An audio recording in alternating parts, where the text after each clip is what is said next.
Hello, everyone. My name is Mirna, and on behalf of the Mindalia TV team, welcome to Mindalia live streaming, where thousands of people around the world gather daily to see the lectures and interviews organized by Mindalia TV.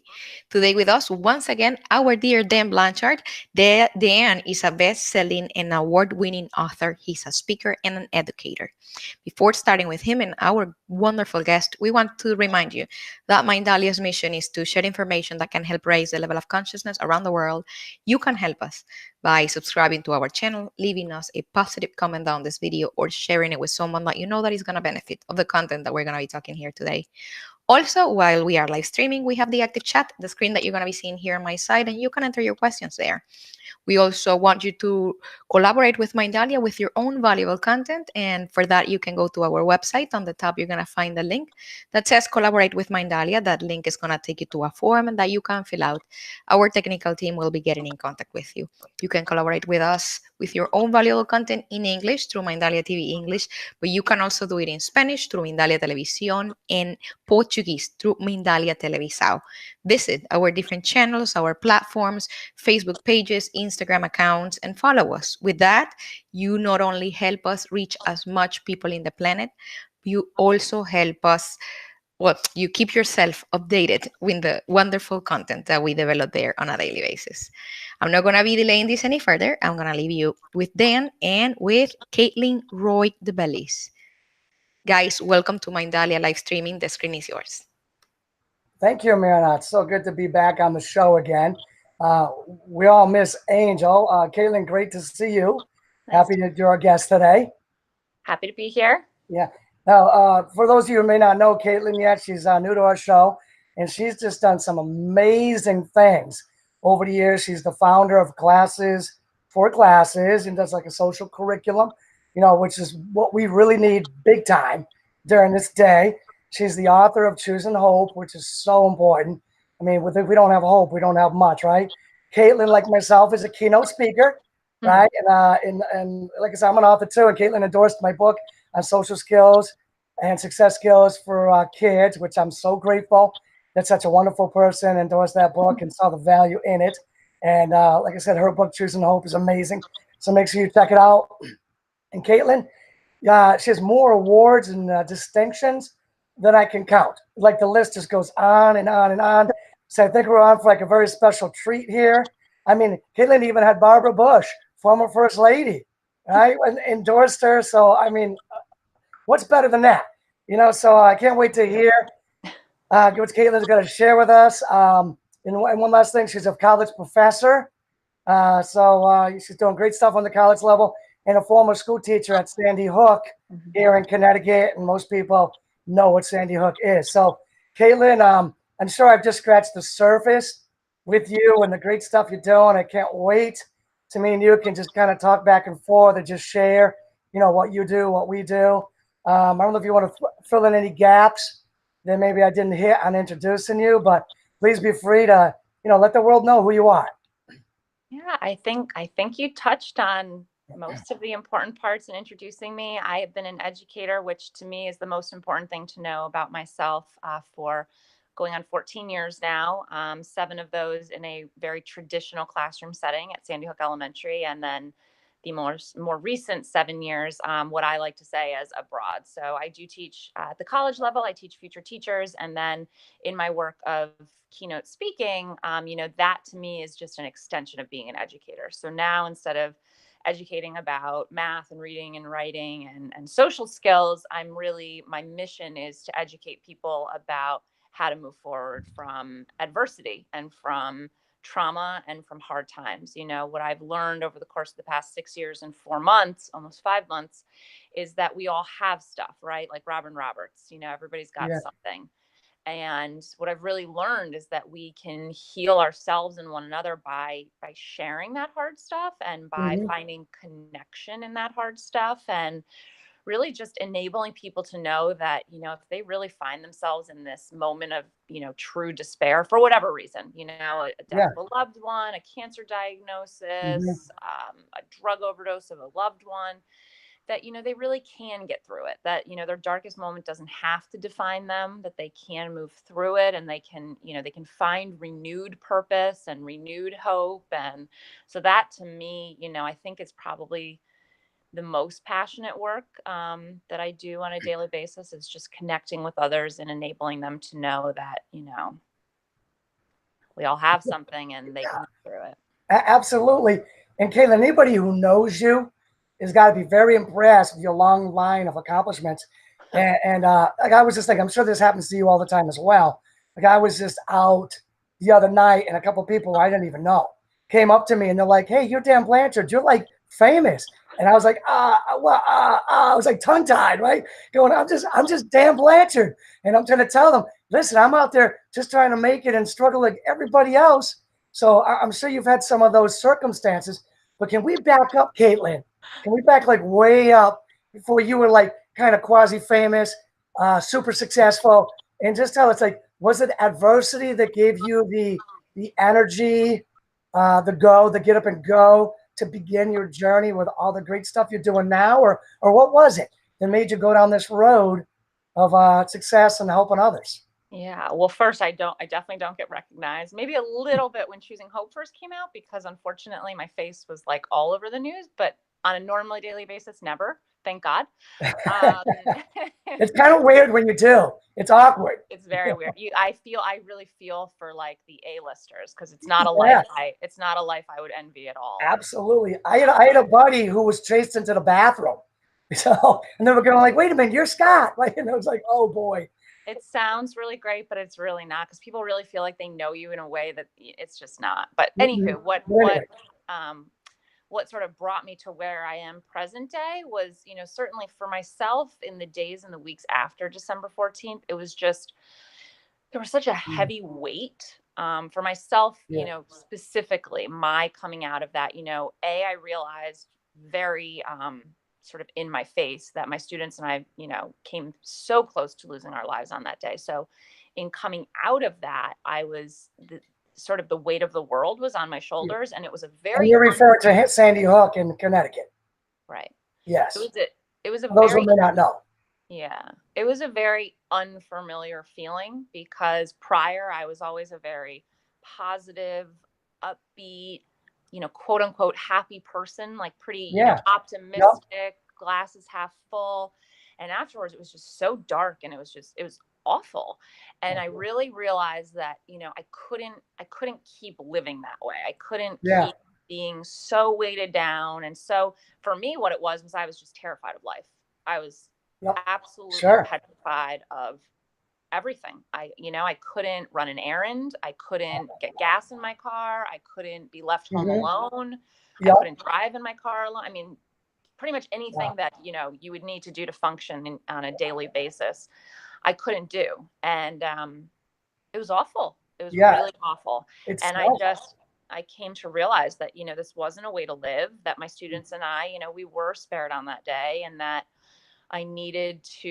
something needed to change. And so for me, what happened was So are you still teaching school at this time? At this time, yeah.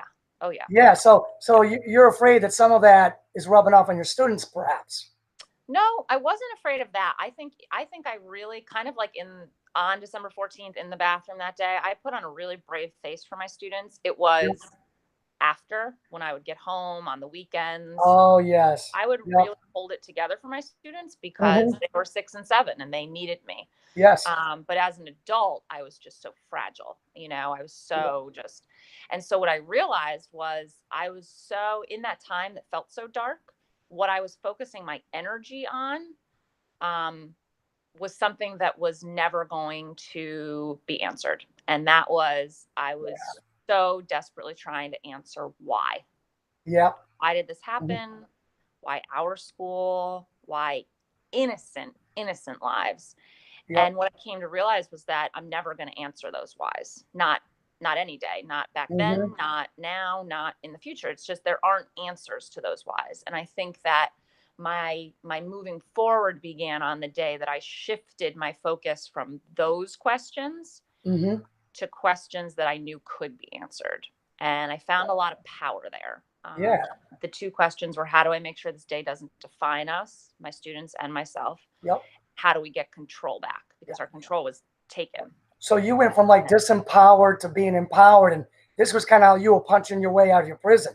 And if I can add to that, I mean, I know this is a little bit different, but I'm an inner city school teacher, high school level, coach, all that, wrestling coach and football coach, former.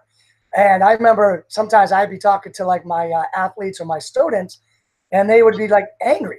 I would talk to them. They'd be like angry. They'd be like, I'm mad, because of the lives, the dark lives, perhaps, the very rough, the very unfair lives. And they probably couldn't get their whys answered either. So I would always say to them, hey, listen, it's okay to be angry. It's fine to be angry. Now it's time to use that as energy for something else. So it sounds like perhaps, Kaitlin, that maybe these dark times, maybe you'll be using that as energy now to disempower yourself to make the world a better place. Yeah. I mean, I can't tell you that I could have articulated it back then in that way. Maybe it was just survival in the beginning, but it's grown beautifully, hasn't it? Yeah. Well, now being able to, hindsight is 2020. Looking back now, it's very clear that is what drove me to just something needed to change. Mm-hmm. So you ask yourself these questions, right? And then where did you go next? Did you start like diary writing, journaling? Like what was next? I mean, I was doing a lot of writing, but I wouldn't call it journaling. It was more just catharsis. It was more just, it wasn't every day, but it was when a feeling would come up, I would just write. Yep. Mostly on my laptop. And for me, really the pivotal moment, I would say, was the day that I had the idea for Classes. And it happened, I hate the word organically, but it happened very organically in my classroom with students. It really was this light bulb moment as an educator of my kids were getting, and it needed to become a teachable moment. My kids needed to learn that in life, when you get, you give, that is the way, that's the way our world is supposed to work. Yeah. At least. And so the day that really came to the forefront, that I had this idea of connecting kids and enabling kids to pay it forward and enabling kids to connect across state lines. That was really the biggest first step. The two questions came, and then the day that the idea for Classes, because that just lit a fire under me. The second I had that idea, it was life-changing in those moments, because it gave me renewed purpose, and it gave me something to, it was an outlet. Cool. I'm so glad you had that outlet, Kaitlin. And you know that old saying, when the student is ready, the teacher will appear. Well, yourself being a great teacher, like we get this whole, like, we're not just teachers, but we're students for life. You know what I'm saying? Students of life, students for life. We're lifelong learners. So this just kind of came to you. And, yourself being the teacher as well as the student, you had this opportunity, this outlet. And can you tell us a little bit more, like what exactly is this Classes? Yeah. So, as I said, Classes was born out of this moment with my students of talking to them about, okay, we've been given all of these gifts, and now what's our job? And having this conversation with them about, well, we need to pay it forward. We need to help someone else. We need to make sure that somebody else has something for their classroom. And then that very quickly turned into us giving to another classroom, and then that classroom giving to another classroom. It sort of snowballed in a sense. And as an educator, that got me thinking of, okay, well, how do I bring this to more than just these three classrooms? Absolutely. And how do we make that something that... So how did you do that? Did you do seminars? Was it online things? Is that how you got into your speaking career? I mean, no. Where Classes have you gone, or where do you hope to go with Classes? Classes was literally blood, sweat, and tears. Maybe not the blood part, but the sweat and tears. Well, maybe a little bit. Of myself every day after school for about 2 months, just plugging away, talking to people, researching on the internet, asking for help, asking if people wanted to support the idea. And so from February till like end of March, that that was what I did every day. And it Yep. forced me to leave my house alone. It forced me to go out in public. It forced me to get on a train by myself. And on Yep. April 2nd, 2013, Classes for Classes launched on the World News with Diane Sawyer. Wow. That is amazing. And what if people wanted to be involved in that Classes for Classes? How do they do that?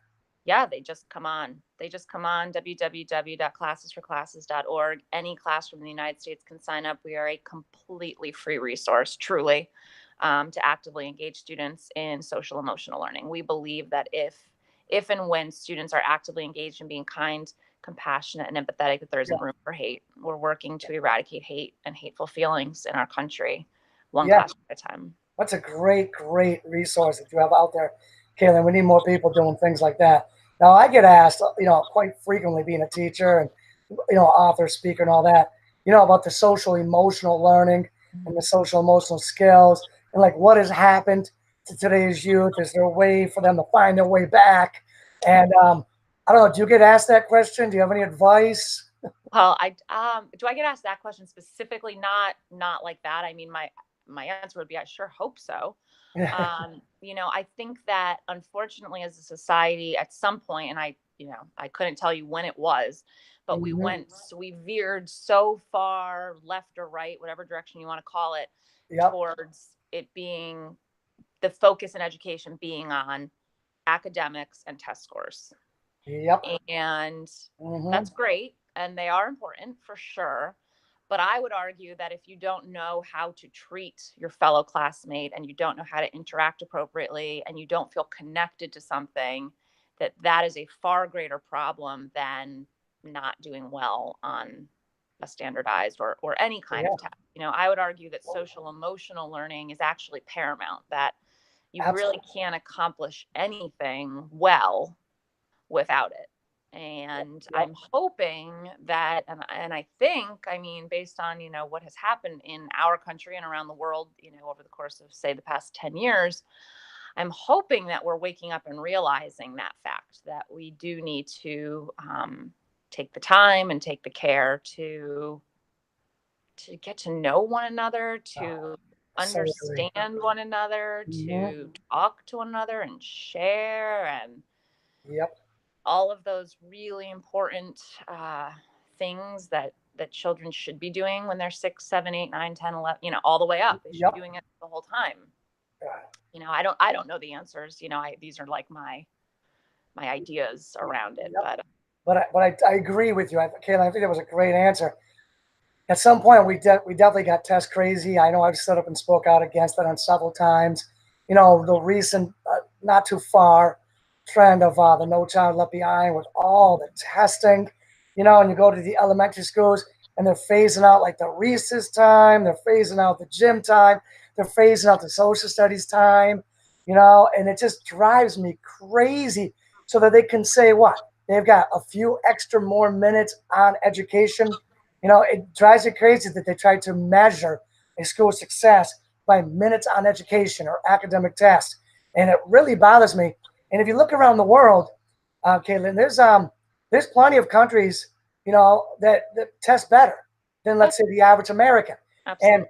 And what do? They come over here to get jobs. What I'm saying, they come over here and they work for our entrepreneurial spirit, out of the box thinking people, whose test scores, I think I'm pretty sure the test scores weren't as well as some of the people coming over taking these jobs. So, I mean, like, what is the U.S. trying to do? Mimic other nations that are coming over here?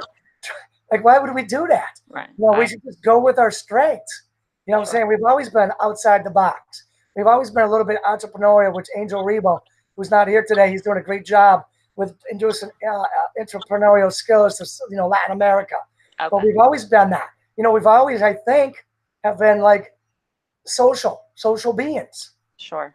You know what I'm saying? And we're losing that. We're losing that, Kaitlin, and it really bothers me. I mean, I'd love to see, gym come back, recess come back, the social studies 5 days a week come back, the having some time off.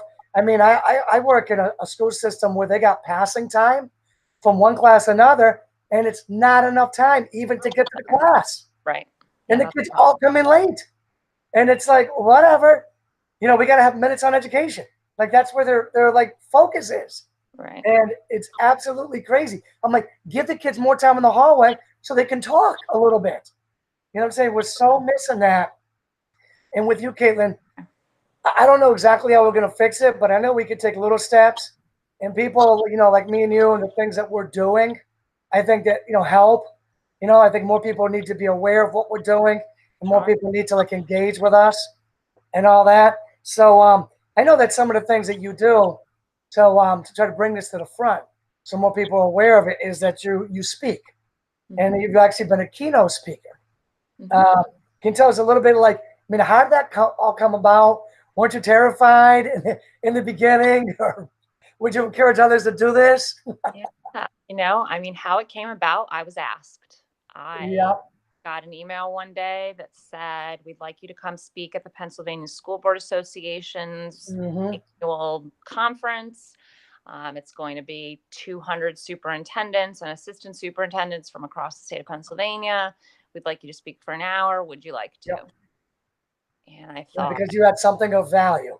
Well, at the time, at that point, all that had happened was Classes for Classes had been founded. We were very young. We were in our infancy at that point. It was probably May. So we had been around for a month, an idea for 3 months. And I thought, okay, what do they want me to say? And is it going to be received well? Because they didn't give me any guidelines. They really just said, we want you to come speak for an hour. And I thought, I've been doing a lot of writing because I had not journaling, just writing, just purely, when a feeling came up, I would just write. So I thought, I have a lot down, because the thing I think a lot of people, you realize, but I think a lot of people don't realize about being a speaker, a keynote speaker, whatever you want to call it, is that there is so much writing involved. True. To stand up and speak for an hour is not an easy task. No, it's not. Not if you want to do it well. And so I thought, I already have a lot down of what I would say or what I think I would say. Because again, I didn't really know. And so I thought, you know what? Okay, let me accept this. And I'm just going to spend the next, 4 months really honing in on what I already have written and try to, develop it, grow it, make it, the best it can be. And so I did that thinking that this would just be like a one-time thing.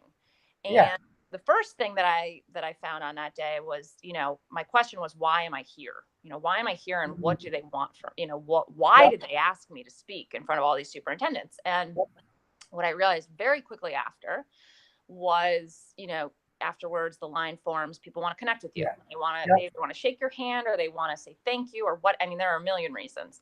And I will never forget it. There was a woman in line and she, it was her turn and she came up and she said, thank you so much for being here today. And I said, well, yeah, absolutely.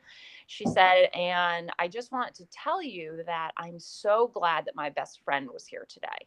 And she's, a couple people back in line. She was out of earshot. She couldn't hear. She said, but she was diagnosed with terminal cancer this week. And I know that her being here today has given her renewed vision of how to proceed. You've given her a reminder that it doesn't have to define her. This doesn't have to be it. And right there, I was like, you know what? That right there, that one moment, that's why I was here. That's why I was asked to be here. And totally made it worth it. Well, and I have found over and over and over again over the past 6 years and 4 months that is exactly why I'm out there speaking, because every single time somebody comes to me and they say, my son committed suicide. My husband died of a drug overdose. I'm in a terrible marriage that I need to leave. You name it, somebody has said it to me and they've said, thank you for sharing and reminding me that it is a choice, that it is my choice. To date, I've spoken to almost 210,000 people in person. So that's huge in my healing because it gives me, I think back to when I literally couldn't get groceries. And it's like, what? I get it. Yeah. Kaitlin, me and you have so much in common. I'm like almost laughing over here thinking about how much we got in common. I too just recently had a superintendent from Pennsylvania called me up and asked me to come down to speak to all of his people. Yeah. And it was such a great experience. But like with me and you, and I guess others like us, like we have something of value to say. Sure. And yes, we do get scared and nervous and all that stuff. But what we have of value in the fact that other people like practically like I don't want to use the word begging, but they're asking. They're asking us to please, Sure. please come speak. Share. It kind of helps people like me and you put our fear aside and say, I got to do this because I actually do have something that needs to be said, right? So, and I would say, I mean, and I think you probably agree with me. Others out there, you probably encourage them to do the same, right? They've got something to say. Oh, You yeah. should encourage them to share it. 100%. If you have something to say and you have something that, you think can help someone else, then I think you're obligated to share. Yeah. Share it, say it, write it down, do a book, do a blog, do a vlog, whatever, do a podcast, right? Yeah. TV show, whatever it is, share it somehow. And Sure. it comes to me when I think about this, Kaitlin, like so many people feel like that pain. They feel that hurt, that darkness, that trauma. And Definitely. so many people out there feel like they're broken, and they feel like they're too broken to have anything of value to contribute or say. Which is horrible. And I think that those are the people that say the most, the best. Can be. Yeah, I would highly encourage those people to say it however they want to say it. Get out there and say it however you want to say it. But you've got something amazing to contribute. And if you've been through hardships, and I think this is why so many people like me and you, like they look at us and they say, okay, you've been through hardships. Sure. You're not that person, that was born on the right side of the tracks with a silver spoon in your mouth. You've been through hardships, and I think that you're a person maybe I can relate to. Someone Sure. that maybe picked themselves up, someone that climbed back up and then contributed to others. I mean, I know what it's like not to be able to buy groceries, and I saw a lot of people out there understand what it's not, what it's like to not be able to buy groceries. So I'm sure that they would relate to our stories and anybody else's story that's like out there, that's similar. So I know like we're winding down here. We only got a few minutes left. So like, what am I missing, Kaitlin? Like, what have I not asked you? Like, what else should we talk about in closing? Yeah. Gosh. Like, what do you think? I know you got a great book out there. What future projects? Maybe tell us a little bit about your book and tell us maybe about like future project or future dreams. Yeah, I mean, we're working on our 7th iteration of our website for classes right now, which Wow. seems crazy. Not even 7 years, but 7 iterations. But so we're working on that. We're really excited about that. We have we're active in 38 states. So we're really working hard to get to the 12 states we're not yet in. That's really important, obviously. For myself, I have my eye on 300,000 for speaking. So I'm plugging away at that. That's awesome. I think too, what's really important is to always have a goal, and to always know what you're working towards or not, like what direction you want to be going in or which one you don't want to be going in. I think it's important, but to also be flexible and to realize that, the path might not unfold exactly the way you anticipated. True. Plan B, right? Huh? Plan B, right? Yeah, I mean, I would have never, ever put myself on this path. I would have never put myself outside of a first grade classroom, ever. If you had said to me 7 years ago, what will you be doing in 7 years? I would have said, I'll be in my 14th year teaching first grade.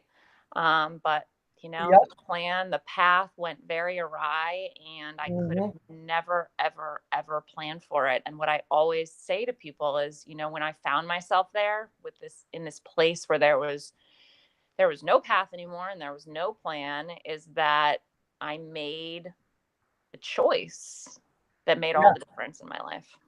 It sure did. I think that we all have that choice, that no matter where we find ourselves, we can always pick ourselves up and we can look forward. I think the most important thing, and I've said that probably twice now, but if I have, then the second most important thing that I've learned, for me, every single day of my life, I will move forward from December 14th and I will move Yep. forward with purpose and with passion for what I think is important. But I will never, ever, ever, ever move on. It is I got wholly a it. part of me. It is every second of every minute of every single day. And it's not a complaint, it's reality. And I think that as a society, we do a really bad job of making people feel like they have to move on from something that they will never be able to. Hmm. I hear you. Go to counseling, get a dog, oh, it was 5 years ago. You must be over it. I don't, it never rang true for me. And I'm sure a lot of people can relate to that. I think that if you have been through something that you can't move on from, that's wholly okay to not Yeah, be. I would say, Kaitlin, if there's a silver lining in the cloud, which people say there are, and the whole Sandy Hook thing, it was a Mm. beyond a cloud, stormy, stormy, stormy, as you get cloud. The silver lining in that cloud would be that the world got a new and improved, empowered, empowered uh, Kaitlin Roig Debellis. So, Yeah. world meet Kaitlin, Yeah. right? Absolutely. And I know we got to kind of close up here. Myrna, are you still there to close up for us? Thank you, Kaitlin. Yes, I'm right here. Wonderful. Thank you. That was a great interview with Kaitlin, wasn't it, Myrna? It was amazing. Yes. Thank you so much, Caitlin, for definitely sharing with us your time and your wisdom. We are definitely blessed and honored to be Yeah. able to be a channel for your voices, for everything that you guys have to say. Are Uh, you going to do a closing? Or is this a closing? Or I don't know. correct? Myrna's going to do it right now. Yes. Okay. Can you just say that? Can you just say on my behalf, just because that ended like the last segment, the last Yeah, it's your time. You're there. yeah. Oh, I can talk. I can talk. Yes, Yeah, go for it. definitely. You got more. Go Yes. for I it. didn't. Yeah, You're no. I just wanted to say, on what Dan you were just saying is, I would give anything to go back to December 14th. And Yes, I know. for me, there is no silver lining. There's no like, oh, what's meant to be will be, or you find a way. Like I just want to make sure that I say that, because there is, I'm doing the best I can on the path I'm now on, but I Yep, would have never, ever, ever, ever chosen it. of course. We fully understand that, Kaitlin. definitely. Okay. You're welcome. Yes. Thank you. Thank Thanks. you. No, thank you for I all try you every do. time. It's your process and it's sacred. And we completely agree with you. We're just blessed that we had the chance of having you today, and we're definitely committed to bring information and to have as much people as possible to hear all you have to say. It's I thank you in the name of all the parents in this country and every other, every country, in the name of my own daughter whom I leave every morning on a school. Thank you, the both of you, for what you do, for the magic, for the professionalism, for being so humble. You are superheroes. You are like the real face of a superhero, and we leave our children in your hands every day because we trust you, and we do know that you're doing the very best anybody could ever do. Big hug to you. Big hug Thank to you. Dan, and we will see you soon. Have a good All day. right. Thank you. Good night. Thanks, guys.